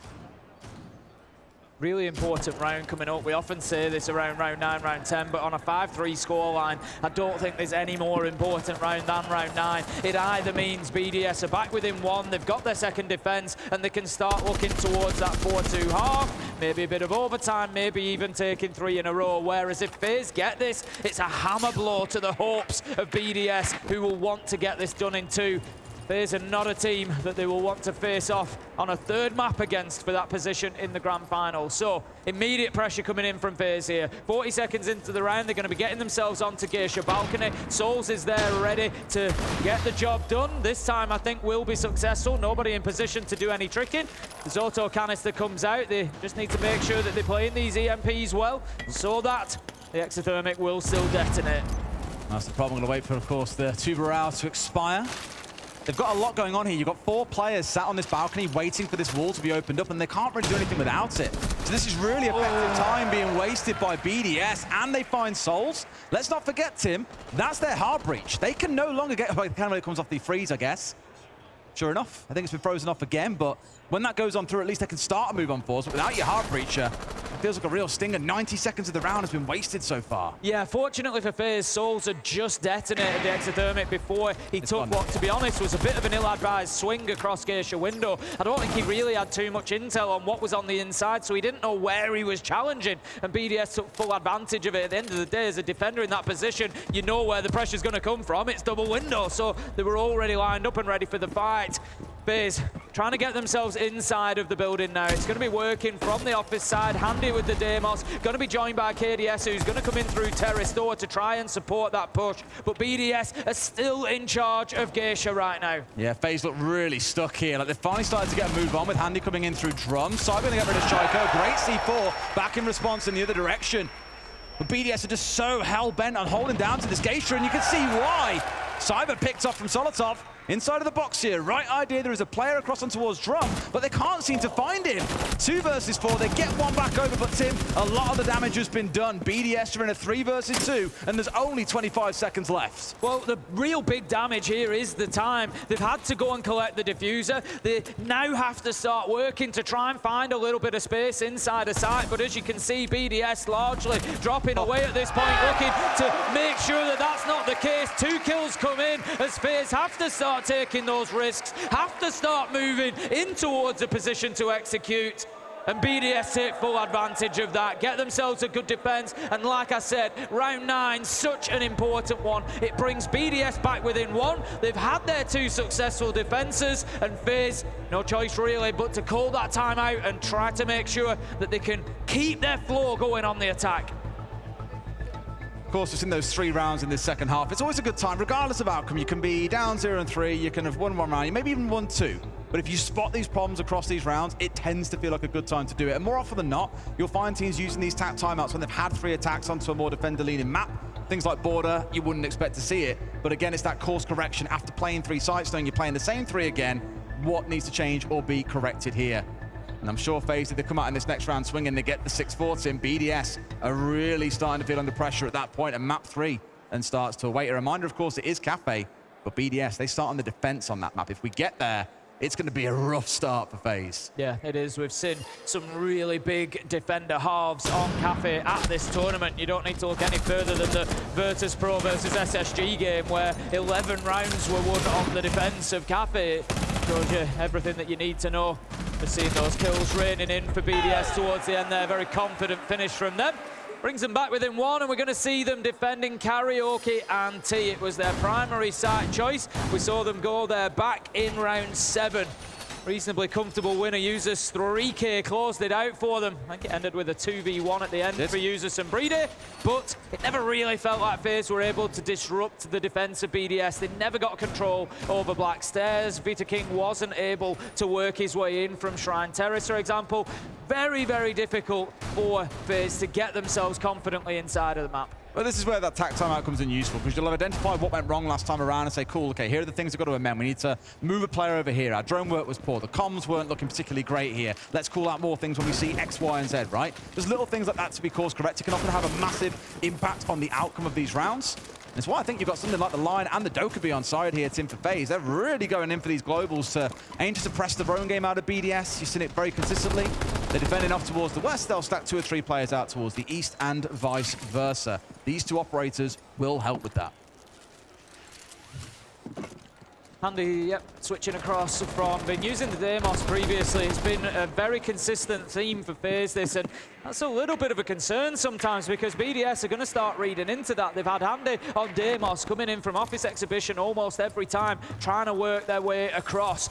And BDS will be prepared for that. Yes, it's the Dokkaebi instead this time, but they've got two players over there, Likafak and Solotov, who've done a great job of holding this side of the map previously, are going to be looking to do the same again. They have been droned out so much. Both players seen multiple times, but naturally you get droned, you move. Don't sit in one spot or you are going to get cooked. So love that both have moved. You've got one now in VIP, one holding in towards Lounge, rather than the previous spot of being in behind Minibar and sat inside of Exhibition itself. So no matter what FaZe do, they can drone it, they'll have to re-drone it again every few seconds to know what's going on. They're going for the gunfight and simply can't find the man either. Solotov down to half HP, but they're doing enough work. Likafak dealing with the push coming in from below, even with the Lion scan and the Dokkaebi call coming out.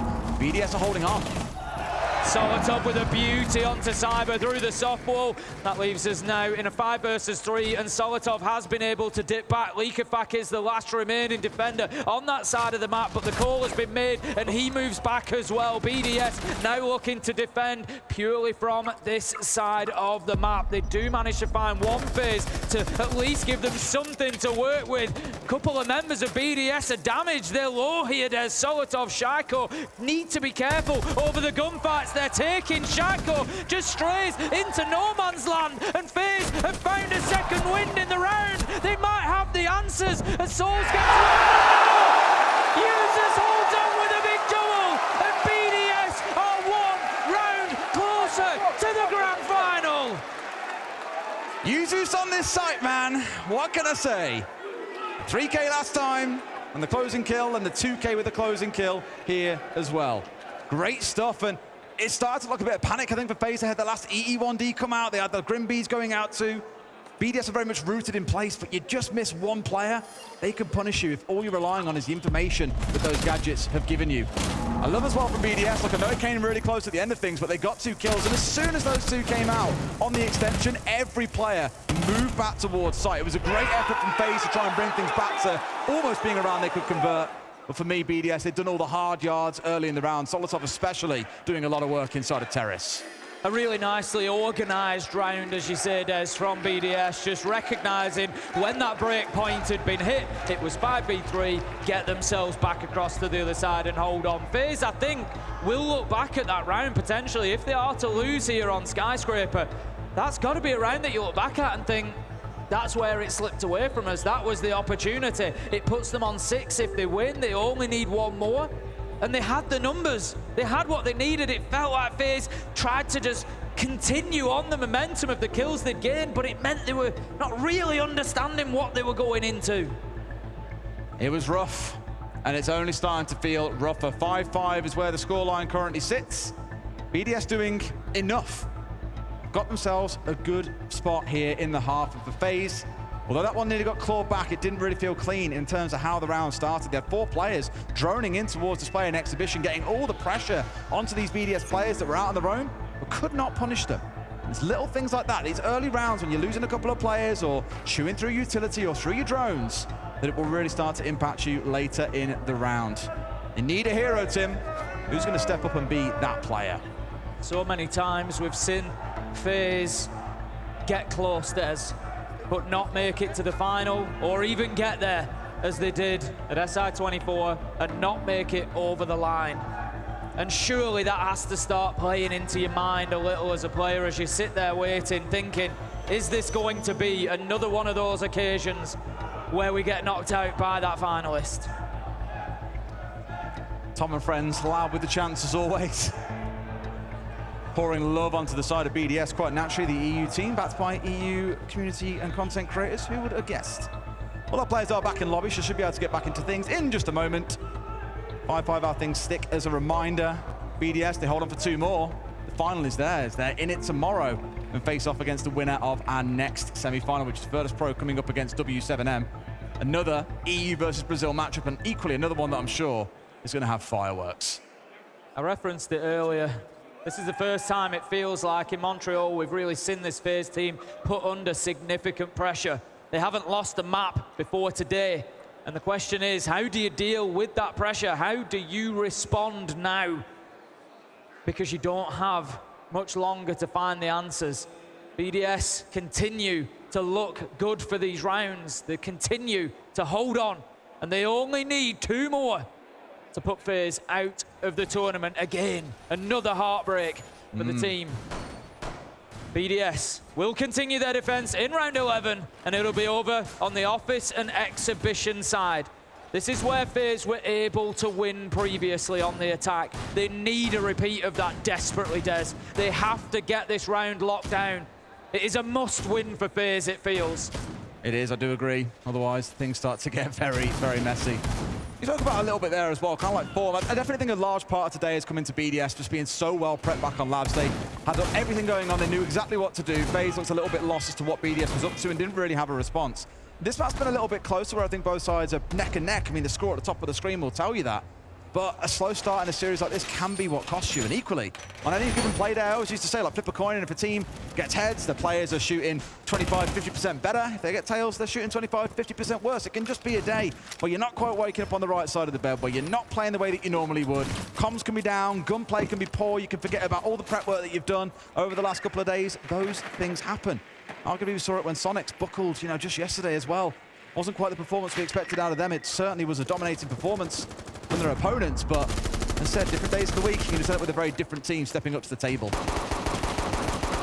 FaZe already straight out towards that office side, looking to get breaches off, but also on the Geisha side as well. It's going to be a little bit of pressure from everywhere here for FaZe. They do get that Geisha wall breached. It gives them a line of sight into Drum as well, which is where Shaiko is playing. So as always, Shaiko could find himself right amongst it. And how about that? He decides that he's not amongst it. Enough, Des. He goes out of the breach and he finds the cheapest of openers onto KDS. Can he find a second? The battle continues. Shaiko takes damage and dips away. Rightly so. I mean, fair play, sticking for the second. I'm not sure if he's actually done that based on sound cues as well.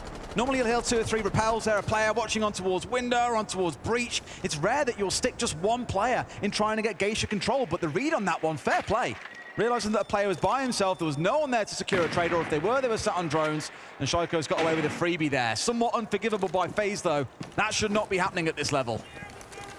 Office wall is still not breached at this point. Maverick continues the work to gain a line of sight on in there, but no actual physical access at the moment. Just spraying in behind the desk, hoping to catch somebody out, but we'll have no such luck. Souls has been working on that terrace door as well to cut off any potential rotation back, but there's nobody over that side for BDS to be able to move through that. Saying that, Leak of Pack Des, he's snuck his way up Drum stairs, and he might just be on the backside here of FaZe for later in the round.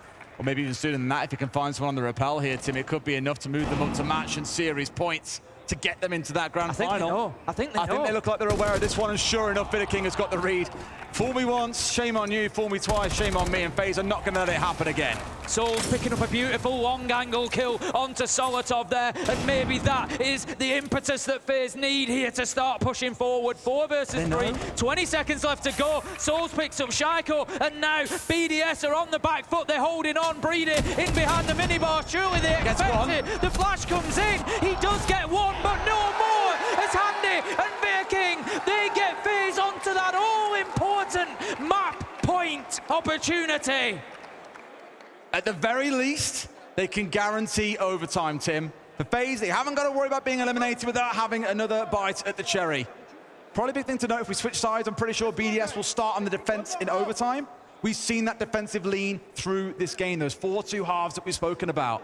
So you definitely favor BDS if we get into overtime. But FaZe with an attack like that, yes, they made the early round mistake. Yes, they got punished by Shaiko. Yes, he very narrowly missed getting a second kill that would have sealed the deal, I'd argue.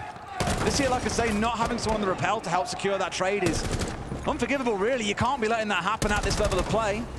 But they managed to get the job done, they recover, and they bounce back, and that is why FaZe, by so many, are regarded as probably not just one of, if not the best teams in the world, Tim. There was absolutely no panic in them. That was the really important thing from FaZe. Despite losing that opener, despite Shaiko running out of the breach and picking up that first kill, there was no panic in FaZe. Even when the time was ticking down, they were confident in what they were doing and what the result was going to be. Interestingly, BDS with that top site still available, having lost it twice, they say, we don't want any more of that action.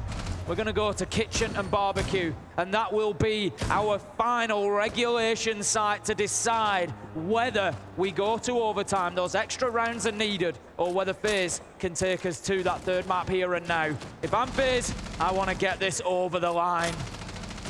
When we saw an attack onto this site previously, there was a buck on side who got chewed up and spat out pretty easily. I believe it was Solotov in that instance, actually. It was back in the first half. He started wondering then about the vertical destruction they had on side, so I feel like keeping him alive a key part of this, but you can't help but leaning towards three of the other operators on this team, the Grim, the Dokkaebi, the Ying, excellent for the execute, or for even just taking over top four if it comes down to it. As always, though, you've got to respect the Warden of Shaiko. Of course you put Shaiko on the Warden in such a critical round. Got to get this win, otherwise Cafe awaits as our third tiebreaker and decider. Plenty of droning going on the far side, then looking to identify whether the extension that BDS have played previously out towards Office and Exhibition is in place. It's been Likafak and Solotov who've had so much joy out on that side of the map when trying to defend it, but it doesn't look like they're going to be overly present this time. They've dipped themselves away, the droning has forced them back, and BDS are putting a much greater focus on keeping a hold of Geisha. It was earlier in the extension out. I think to more pick up drones, of which, to be fair, they've got 7 in the round. It's not looking too bad, but it's more about them all now falling back towards Karaoke and T. First call comes in, and Shaiko's got away with it again. Another jump out on towards the Geisha balcony, picks up a freebie, and now Handy's got to try and claw something back. The swing comes on through and uses. Man, what a map he's having. You cannot allow Shaiko to keep jumping out of the same breach and finding kills. It's unforgivable from FaZe, and they are going to pay the price. It looks as Usus manages to take down Cyber. 4 versus 2. KDS and Viking, they have to go back to the drawing board. Viking needs to play slowly here. KDS is outside of the map. They can't affect each other's deaths. They have to buddy up here. And they've got no utility to do it with, Tim. No vertical destruction to play behind. And there's one more gone. Looks like overtime is abound. BDS bounce back. 3 more rounds to see if this ends here in 2 or if Cafe is required. Solotov picking up a nice double just to mop things up and take us to round 13. Like you say, BDS being on the defense here, Des, that is absolutely huge. FaZe, I don't think, have been closer than they are right now to going out of this tournament. They have to find answers, and they have to find them quick. It's as simple as that. The clearance didn't really work for them. Shaiko getting out of that breach just really hit them hard, and they just didn't really have any response to make. And they have to avoid that sort of situation in this next round. They've got to be prepared for it, FaZe. They've got to be watching for those unpredictable moments coming out of BDS. All right, we get the full reset. We can play all of these sites again. BDS have full choice of where we go, and they're going to carry on where things ended in round 12. Barbecue and Kitchen coming out once again. Found quite a lot of joy, not with the extended holdout towards the Office and Exhibition side of the map, but more actually with the early round picking up of drones. I mentioned that quite early on, 7 had gone down. The intel game being taken away from FaZe quite aggressively. Then they just held on super well around Karaoke and T, and we saw the outcome from there. It turned into a little bit of a mess. Once again, the Ying, the Dokkaebi, and the Grim are on side. Can FaZe make this one work? Here we go. Hold on tight, because it's probably going to be a wild ride. BDS, again, just doubling down on the success that they've seen previously and looking to hold on to Geisha. Likafak right now is positioned out on those house stairs. There is slightly more of an extension this time. He dipped back quite early in the round, in round 12. Let's see whether he decides to stick around this time. The drones will rain on in. It's going to be Handy, as it always is, looking to push that Office Exhibition side with the Dokkaebi. He's got all the tools that he and Cyber need to punish Likafak. And the phone call coming on through. This is exactly what BDS saw from doing the attack, is making use of it to start your march on forwards. They'll be aware now about this roamer out towards the house side of things, who was, by the looks of it, pulled completely back. They've abandoned this extension again, Tim.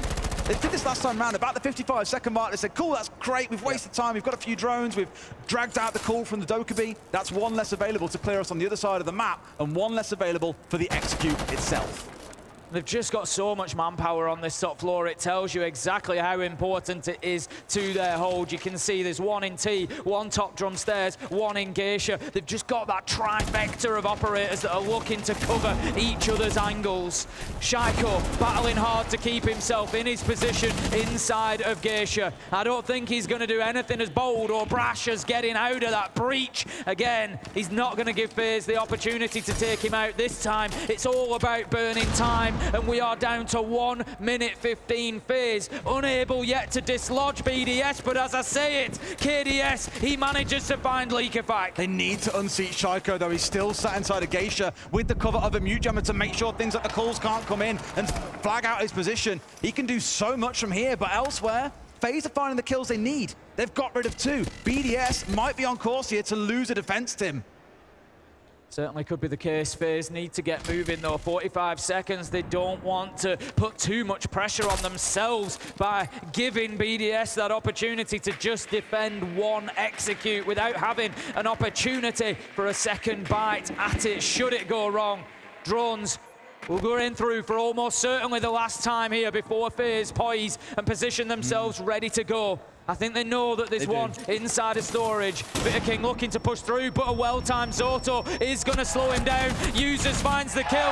Shaiko backs him up. 3v3, and BDS fight their way back into it, Des. Pantry's a crucial one here, though. Shaiko's in, getting swung on. They win the 2 versus 1. They miss the shots at range. And Yuzus, the last left standing, a 1v3. They don't know where he is. Diffuser is down. Can they find him in time? Yes, they can. FaZe take round 13. Unbelievable finish to the round. Fractions of a second dictating that one. I really thought the Users had held on. We saw him get a kill right at the very end, but no. FaZe had the trade. They took him down, and they take a huge round away from BDS. They could now maybe do this, Des, on the defense to take us in to that map 3. It's heartbreaking for BDS. You really thought there at the end with a couple of kills, they'd scrapped out, they'd get it done. But it shows again the quality of FaZe. That clock's on less than 10 seconds, and they're still making a call to 2v1 Shaiko inside of Pantry and lose no one for it. It's absolutely wonderful stuff, even with a good bit of BDS team play coming in at the very end. And watch the clock at the top of your screen here. Down to what? Half a second left on the clock. Goes to show that sometimes wasting 2 or 3 seconds in the early round could be what makes the difference, and sure enough, it's paid up for FaZe. They now go on the defense here in overtime. They take Exhibition and Office for what could be the last round of Skyscraper. I think the player reactions that we've just seen there, Des, tell such a story. How much it means to FaZe, how important they know that round was, and BDS knowing that the opportunity to do this in 2 might just have passed them by. And we saw that written all over the faces, all over the reactions of the players. FaZe, they decide to take us across to the opposite side of the map. I know Fresh is absolutely begging for him to play the downstairs site over here. I don't think we're going to get it, I'll be honest. I don't think we will. It will complete his bingo card, but I imagine now we're at the sharp end of things in the competition. There's no time for risk. It's much more about playing the game that you've drilled 1,000 times over, the sites that you've played in scrims, God knows how many times, the boot camps that have been taken playing on this map. And getting themselves squared up for this major. Here we go then. VIP wall being opened up despite the mirror being on it. They've got to be careful here as well. Just about to see the man, but not enough to get shots onto him to take him down. A gentle exchange to kick things off. There's neither team wanting to overcommit here because they know how important the entry, kill or death could be depending which way it goes. We've seen it be decisive so far in many of the rounds here on Skyscraper. Only 3 rounds, have not gone in the direction of the team that have got the entry kill. And that is now something that FaZe have to work against. They have to find a way back into this. You've got Shaiko, as always, lurking up on the Brava, up towards that top black side. The backstab later in the round, always going to be his go-to. For now, it's case taking away the gadgets, as you can see, scattered around the map. He's got himself 3, as you can see, indicated by the number just underneath the 0 on his player card. It's not gone away with a full 6, but still enough here to take away some of the advantage that FaZe would have had through the utility. Still all their players up here as well, but Tim, keep an eye on the clock too. We're down towards this last 70 seconds here. And whilst BDS have got a good surround on the site itself here, They're still trying to decide exactly what the push needs to look like. KDS needs to be careful here. He's actually moving back through terrace, but Leakifac's in position to potentially cut him off. He has actually dipped away back into drum, so a little bit of sanctuary, a little bit of safety for FaZe as they continue to burn seconds away, and BDS look like they might be stalling out a little bit here. They don't have any presence inside of the map right now, Des. This is going to have to be a big roll of the dice at the end. Souls takes down Shaiko, big loss, but Breedy is there for the trade. 4 versus 3, 30 seconds left to go for BDS to keep their hopes alive of winning this in 2. And in they go, C4 over the top, Clay Pigeon shooting from Breedy. He's been here before, Handy into one, Solotov another. It looks like they might be able to hold on to him. KDS now going to pull off a 1v2 with the plant going down. Can he stick it? No! Des, we're going all the way to 15! We're getting every single ounce of Skyscraper and every bit of entertainment from these two teams as they continue to battle, to brawl, to wail on each other, to try and grab that spot in the grand final of Montreal. This is the game we came in expecting today, and these two are delivering. What is it with BDS and going to max OT on Skyscraper, Tim? It follows them around like a bad smell at the best of times, and 2 attacking round wins. Now FaZe on the attack again. Where does it go? I just don't know. That's it. It puts BDS back on the defense now. We saw after round 13 the reaction of the BDS players feeling like that opportunity had maybe passed them by, but a huge attack win there gets them that opportunity back. They're on the defense. They'll have some confidence that they can close this out now.